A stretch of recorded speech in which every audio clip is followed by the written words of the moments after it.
Now, a good example for this, brothers and sisters, is if, as a parent, if you have two children, or even as a brother, if you have two siblings, or even as a friend, if you have two friends. Okay, we're just going to use two people for the context of this explanation.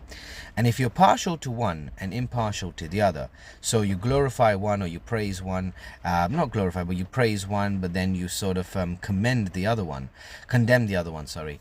Then, after a certain point of time, either your children, your siblings, or your friends, the one who's consistently being condemned, or the one that's consistently you're being impartial to, is going to think that your love towards them or your friendship towards them is impartial to their stature, their race, their their lifestyle, their sort of clothes, their sort of whatever, right?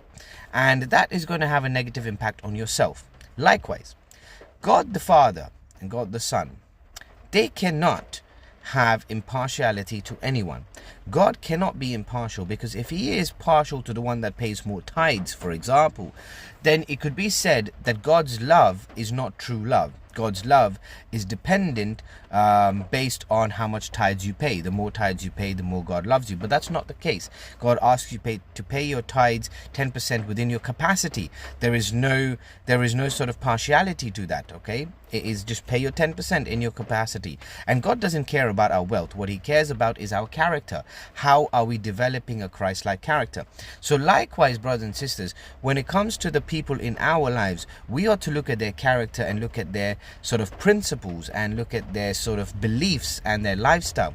Bible says, do not get with the unequally yoked, okay? Or unless two agree on the same thing, can they walk together? So what we ought to see is the person's heart, is the person's beliefs. Do they love God? Do they love their neighbors? Are they a person that is worried about their stature, worried about their lifestyle, or are they more worried about their salvation?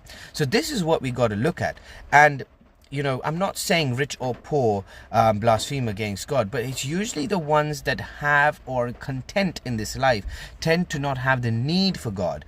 But those who are, are sort of lacking in a lot of things, right? They're the ones who sort of try to cling on to God and get this sort of satisfaction through their faith, through God. But if someone has everything, right? Like for example, in Revelations, the Laodicean church, it says the Laodicean church, they claim that they are rich and wanting for nothing, but Jesus calls them naked and wretched because they are lacking in faith and they don't have their faith. They are poor in faith.